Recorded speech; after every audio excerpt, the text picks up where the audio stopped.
No, it is. I'm not going to go through it now, but if you take the pasuk Yutes, the Shvir so according to Omer leishim lo shochad ish osaf and lo sotis tuma tachas ishech. Right? No man lied with you, and you did not you did not commit adultery while you were fully married to your husband in your husband's domain. Then you were vindicated from these bitter waters. But when it speaks about committing adultery, it's with any man. Any man. And when she says if it's omein, whatever is contained in this portion, whether it's the man she was forewarned or not, that one omein covers everything. Now, but it's a second omein. What do we need the second omein for? Saying omein means whatever you've said, I agree. So what is the second omein? The second omein is superfluous. So it's speaking about where it's not tachas ishech. The second omein is to address a case where she was not fully married, where she committed adultery when she was an arusa. No, it is adultery, but it's not the adultery which the pasuk is speaking about. The adultery is tachas ishech after you were fully married, the adultery you committed. So that could be with this man, or it could be with any man. I was trying to see. That definitely. No, he's saying this. The Kohen is fleshing this out fully. The Kohen, he didn't get to Arusa yet. But even this he has to say. He says everything. He says everything, the Kohen. How long this wouldn't apply to Arusa? Because it says Tachas Ishech. You committed adultery while you were fully married to your husband. Tachas Ishech means. The Gemara says that's why we excluded Arusa. The Gemara says that's exactly why Arusa is not included in this pasuk. Arusa is fully married. No, it's not fully married. No, it's even though it carries liability it is adultery, but it's not. But she's not fully. She hasn't entered into chuppah. It has a different. Let's say she's 12 years old, right? If she's fully married, it's chenek. If she's not fully married, then it's skila. So you see, there's a difference. She's considered an adulteress. Yeah, it's not just engaged. It's more than engaged. Right? It's not engaged to be married. She's married, but she's not fully married. What would happen? Okay, we're not going why it's more severe. What would happen if she's an Arusa and she secludes herself with another man with all the forewarnings? Again, she's not Rusa. Yeah. She secludes herself with a man with all the forewarnings and the witnesses. It's not valid. You can only forewarn a woman. What are the consequences? Nothing. No procedure. She's even permitted him. She's permitted him. No, she retains a cheskes kashrus. Nobody knows. Let's say a woman, even if she's fully married, she was not forewarned by her husband, and she spends a night in a hotel, and there are witnesses. Is she permitted the husband afterwards? The answer is yes. Wait, with the man? She's permitted to her husband. No, she was in a hotel with another man. No, by herself. Of course, with another man. I mean, are there witnesses? Yes, there were other witnesses, but they don't know what went on behind closed doors. Right? They had room service coming all night, okay? But they don't know what went on there. Right. She's permitted to her husband because she was not forewarned. She retains a cheskes kashrus. She has a presumed status. So what if... She was forewarned. No, she's fully married. No, she defied his warning. She's an Arusa. No, so I'm getting back to Arusa. I'm getting back to the Arusa. So the concept of forewarning is only if she's fully married. That's considered being defiant. So if you're defiant, then you seclude yourself, then she loses her cheskes kashrus until we verify what happened. But the Torah says clearly that doesn't apply to the Arusa, because it's only the woman who's tachas ishech, the woman who's fully married. So forewarning for an Arusa means nothing. She did the wrong thing she did, but she retains her cheskes kashrus. So how do we know now, ultimately, if in fact she committed adultery when she's an Arusa, how do we know that's the second omen? Because that's not discussed in the parsha. Okay, see, if you called me up last night, you wouldn't have stayed up so late reading the parsha. Okay. Back to the Gemara.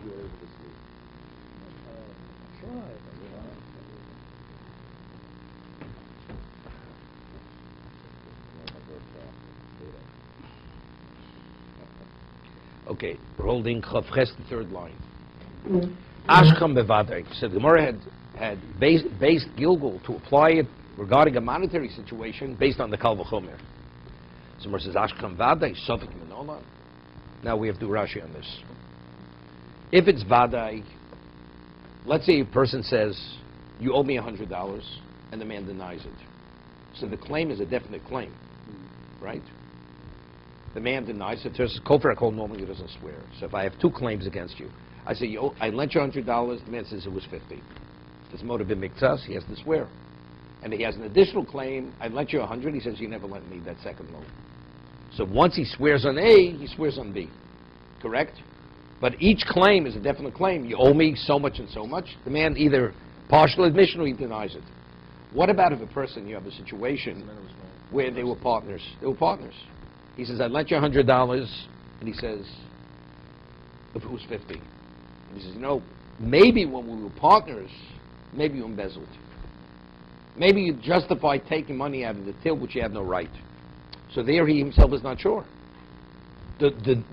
Now, based on Gilgul, could the court impose a shvur to swear, although the claim is not a definite claim? It's just a maybe. Maybe we're dishonest. Because we'll see, according to the conclusion, we say yes. That once you're able to impose the first oath where it's a definite claim, you could shift it even to a questionable situation, although the claimant is not sure whether he did steal or did not steal.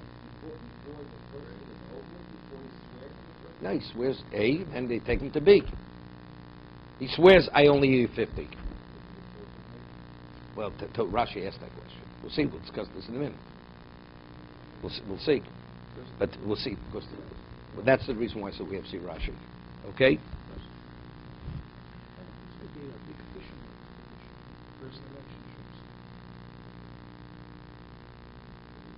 The Gemara says, let's say a woman, if she's widowed, she collects a ksuba.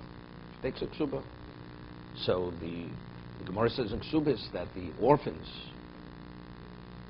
they could actually, before she collects the ksuba, she has a document which clearly says she wasn't paid. The orphans have a right to impose an oath on her, rabbinic. It's a rabbinic oath that while she was married, she did not siphon off some money. Because a wife, very often, she justifies, look, I'm working so hard. I have a right to have some put away for myself because I'm working, I'm fully dedicated. That's one reason why they have a right to impose the shvua. Or, the Gemara says, because it's sorry. Since the husband knows that the orphans may give her a hard time, so he already paid her on the side, and he says, put it away, that in case he dies, she shouldn't have to contend with the orphans, with the children, because they'll put her through an interrogation to make it easy.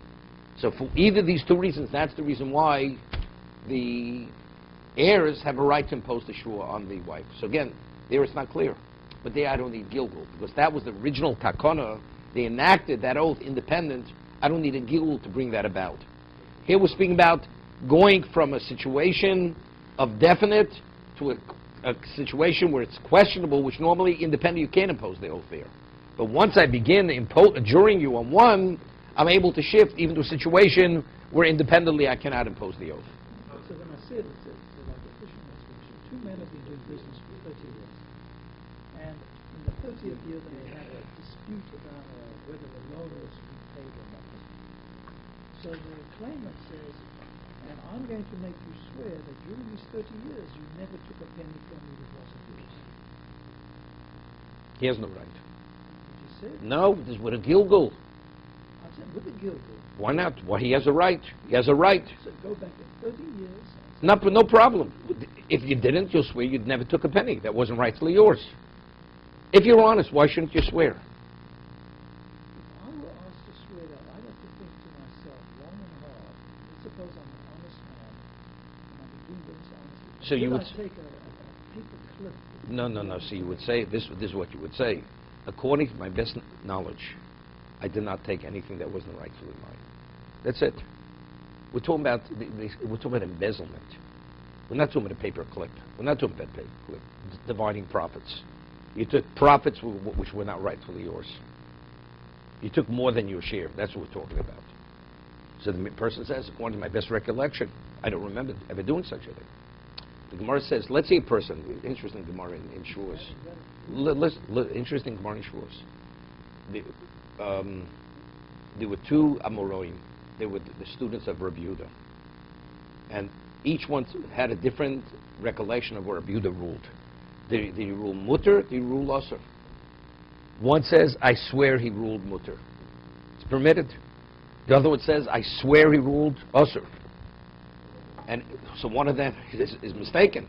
At the end, it was verified. He said one after the other. So the question is one oath considered a false oath? The Gemara says no. Because since each one, in sincerity, swore what he really believed to be true, that's not taking a false oath.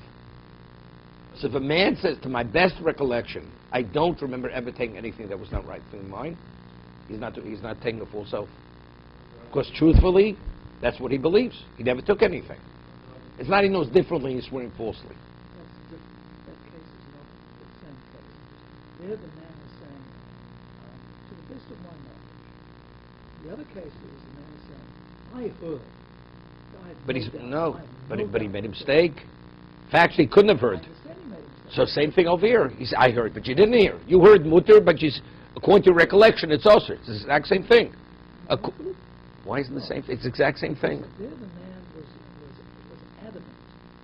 It's irrelevant. Adamant, not adamant.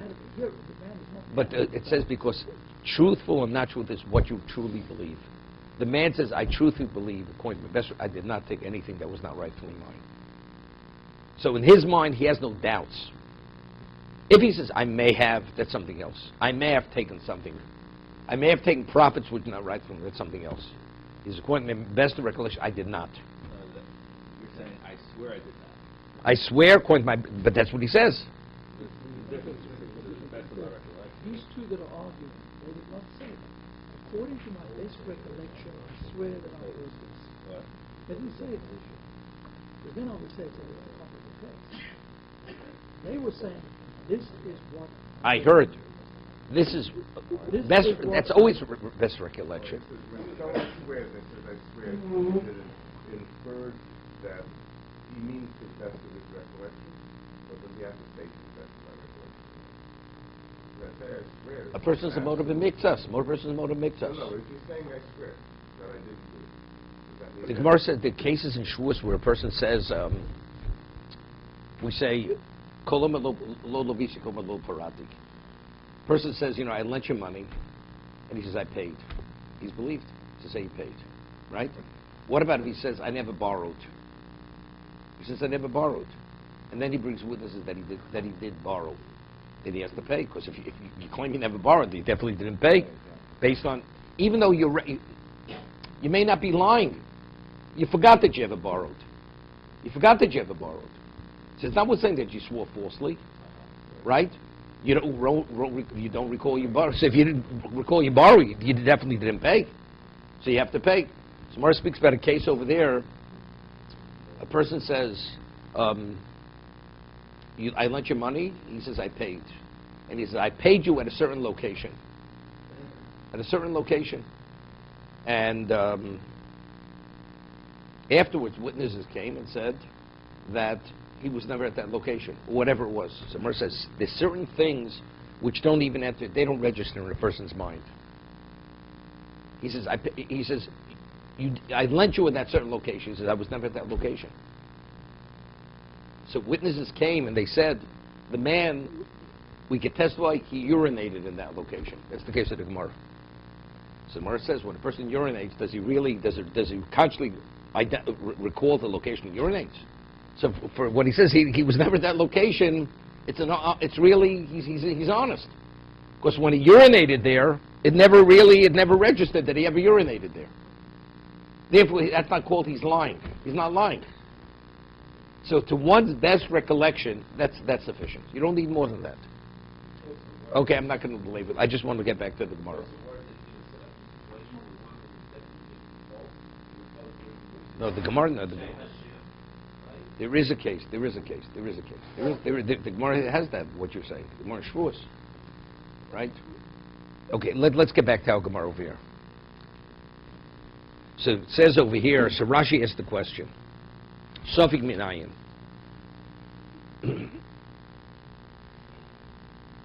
There's a case. The Gemara discusses a case in Bava Metzia, Gemara in Ksubis, Bari v'Shema. Reuven comes to Shimon and says, I lent you $100. And the person says, Shema. Maybe yes, maybe no. Shema. So the question, Bori v'shem, Bori odif, Bori lav odif. When a person comes with a definite claim and the other person says maybe, does he have to pay or doesn't he have to pay? So we rule Bori v'shem, Bori lav odif. Right? What? Does not have to pay. Right? But there's a case, okay? There's Bori v'shem.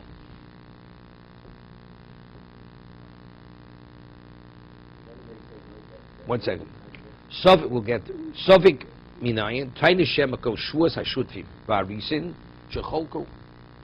The oath that normally a partner or a sharecropper has to swear. They divided it none. Vishuas cholko hashutfim varisin.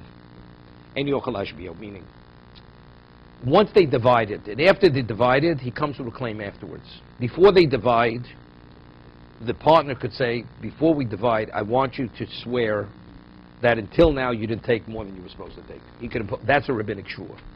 But let's say then he didn't ask him to swear. Now they divided. Now, at a later date, he wants him to swear. He cannot make him swear.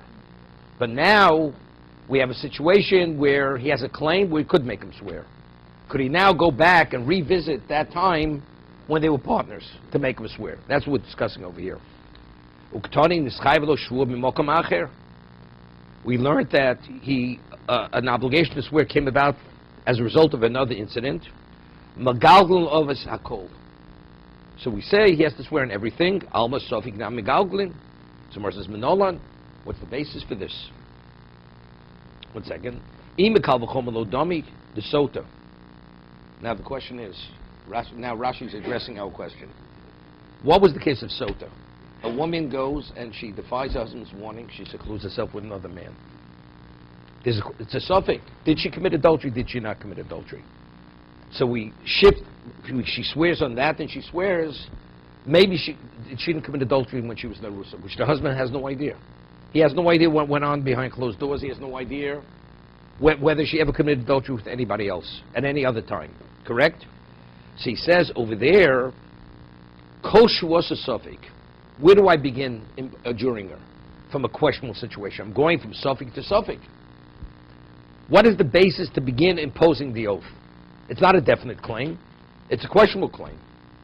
So there's a chiddush by Sota that because of circumstantial evidence says you have a right to impose the initial oath. But let's say it will be a monetary situation. Could you start adjuring the person where there's a questionable claim? No. So where I start, we see the Torah allows you to adjure her even where it's not definite. So I go from one not definite situation to another not definite situation. But in regard to a monetary situation, you have to start with a definite claim. So maybe I have to go from a definite claim to another definite claim. Right? Therefore, you can't draw that from Sota. That even in a questionable situation, I have a right to impose the oath through Gilgul. Every claim is a question. No. Why The way you're making the claim, not whether the claim is a truthful claim. So take the subject. So how is that a... The husband doesn't know whether she committed adultery. Right. Take the momo now. I say you owe me $100. That's definite. Whether you tell me that saying the truth or not, it's a separate discussion. But my claim is a definite claim. So he says, I know you had an affair with that guy. How does she know? What does he doesn't know what went on behind closed doors. Of course he doesn't know. How does he know? What has he got? He doesn't know. So there's circumstantial evidence, but it's still a suffix. But where am I beginning? I'm beginning from a suffix. 1 second. Let's read inside. Koshu was a suffix. Ikal v'chomid domi desota. Koshu was a suffix. V'gilgul nami suffix. You start with a suffix, and you're actually moving it to another suffix. Moman ikashu was enobo ela tainos avadai. When you begin adjuring the person, what's the original claim? It's a definite claim. D'chsiv ki teinish. Person gives somebody kesev kelim. Right? Then after I gave you money or I gave you vessels, then you claim, you make a partial admission. Torah says you have to swear. I said I gave you this. You said no, it wasn't that. It was something other than that. So that's initially a definite claim. Ushvus ashutvim takant rabonani mishum demorbo hetero. Is why initially do they impose the oath when partners they divide? Because one partner could justify taking more than it's rightfully his.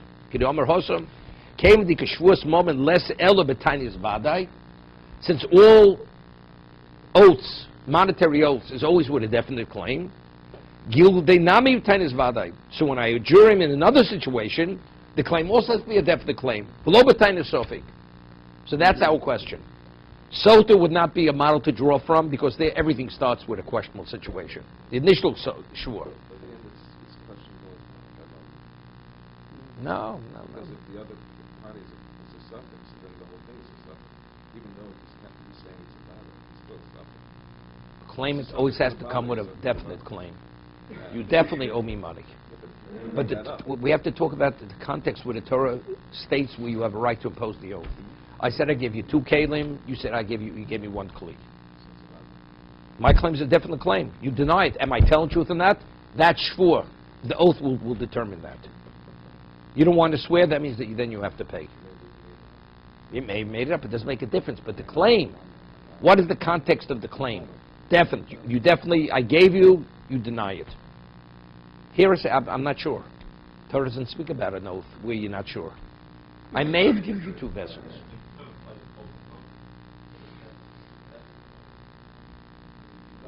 No, they're not comparable. So because they're not comparable, therefore you can't draw that. You can't draw that from Sota. Okay? So that's the Gemara's question. So, but yet the halach is we do. So the question is Manolan. How do you learn that from Sota? You have to understand the Gemara's answer. So Gemara says, no, the Tanya, Rav Shimi Choy Omer, Nemra Shvua Bachutz. The Torah speaks about just taking an oath in Bezdin. Chutz means in Bezdin. Nemra Shvua Bifnim. And we speak about taking an oath in the sanctuary. When the woman swears to the Kohen, she says, Omen, that she did not commit adultery. That's Bifnim, that's in the sanctuary. So we have the Torah speaks about an oath in Bezdin, in the court, and the Torah speaks about an oath Bifnim, within the sanctuary. Mashvu Amur Bifnim Osabo Sofi Kevadai. The Torah says, although it's a question, we treat it as if she is an adulteress. Okay, I mean, but that's the question, right? That is the question. What we originally said, they're not comparable. This says, even though not, but they are comparable. Because we see the Torah says, Sofik Evadi. What's no, Rav Shimon Choy, that add. Rav Shimon Choy is difficult. Rashi already preempted Rav Shimon Choy. He preempted him by saying they're not comparable. Right? So I think what Rav Shimon Choy is saying is this. How do I have a right to impose an oath? To impose an oath where the setting is questionable. Right? I mean, factually, he's making the person swear. What is the evidently, the evidence of adultery is so compelling, we treat it like a vadai. That's the reason. No, it's not absolute. Then we don't need an oath. If the circumstantial evidence is so compelling, since she's an adulteress, but the Torah says, if it's sufficiently compelling, we treat that as a vadai, like you have a definite claim. Claim-wise, not fact-wise. Claim-wise. The husband says, I suspect that she committed adultery. According to my understanding, she committed adultery. Even though that's so good, we have to verify that. So swear. See, but again, if we're going to compare situations, they're not comparable. Because the case of the partnership, there's nothing compelling there that the man actually embezzled. Hereby the woman, because she defied his warning, that's compelling evidence that something went on behind closed doors. You understand? So they're not really comparable. I mean, you have to understand Rishim Yechoy. What's the Gemara's answer?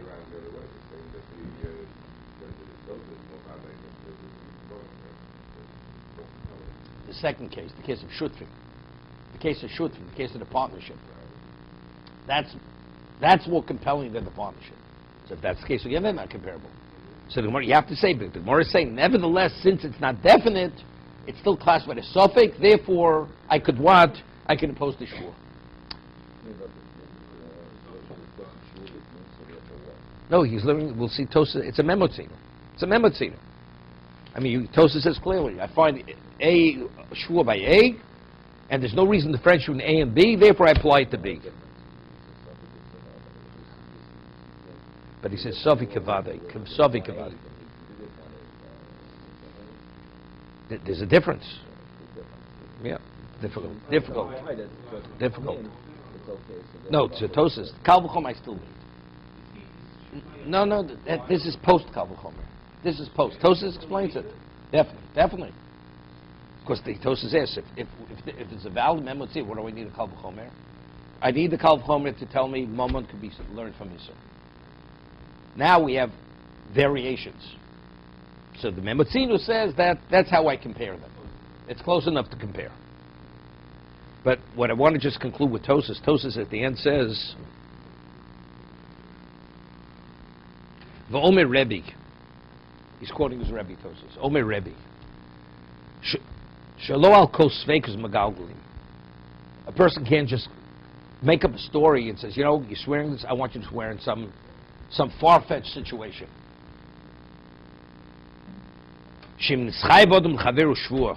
Person is obligated to swear to his fellow, and I want you to swear in the past 50 years you never stole from me. I mean, there's not even a basis even to consider the man ever stole. Right? And there's no evidence, there's no suspicion he ever stole. Right? So all of a sudden, because Gilgul, now I can impose. There has to be some basis, some background, that there's a chance that maybe the man may have justified stealing. But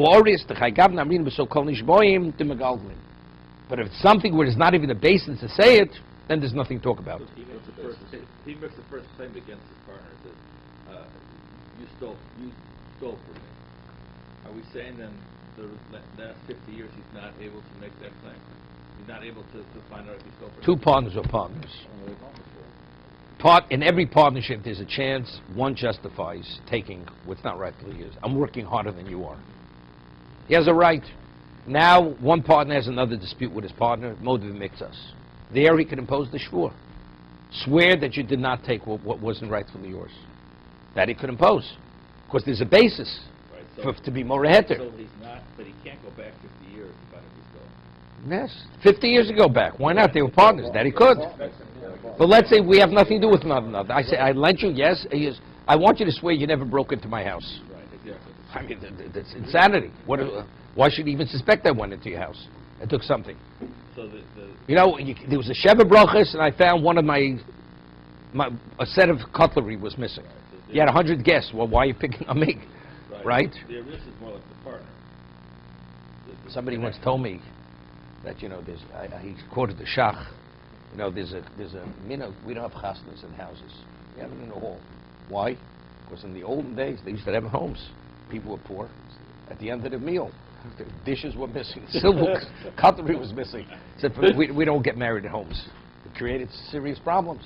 That's what chasnas were always in some other location. The caterer had insurance. Okay.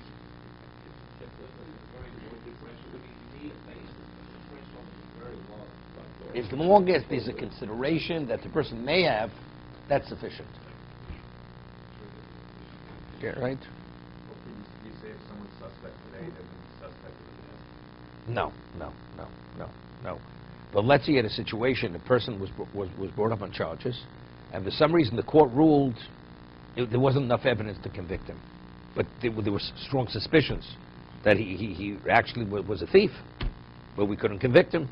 Now, we're able to impose a shvur. We could go back, we could revisit that now.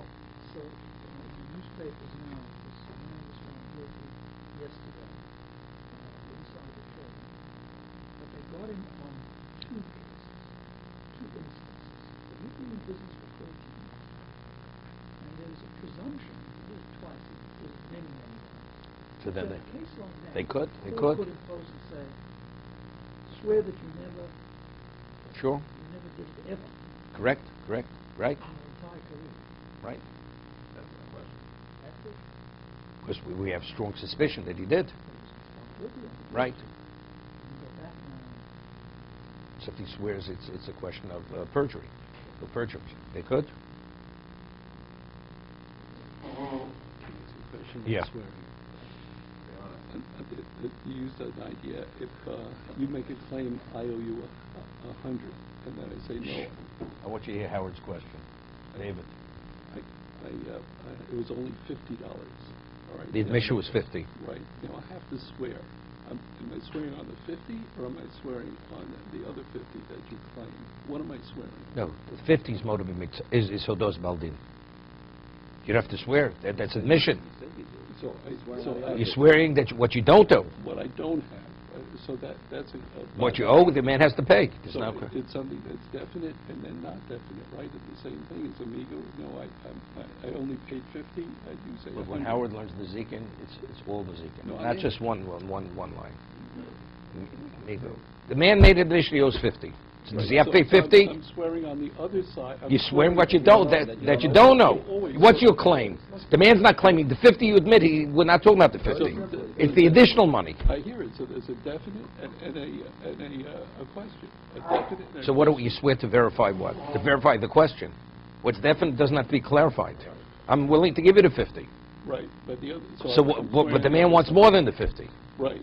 Okay, good. So what's the question? There's a basis there where you say where I have it in one instance that I have both. I have a definite and a question, right? It wasn't that. We're going on the claim. The claim. The claim is definitely, you definitely owe me $100. So that starts the Shavuot. Okay, so now you have to swear. That's the Vadai, and now I have the other. So that you may have embezzled. Right. So there, the claim is a questionable claim. Okay?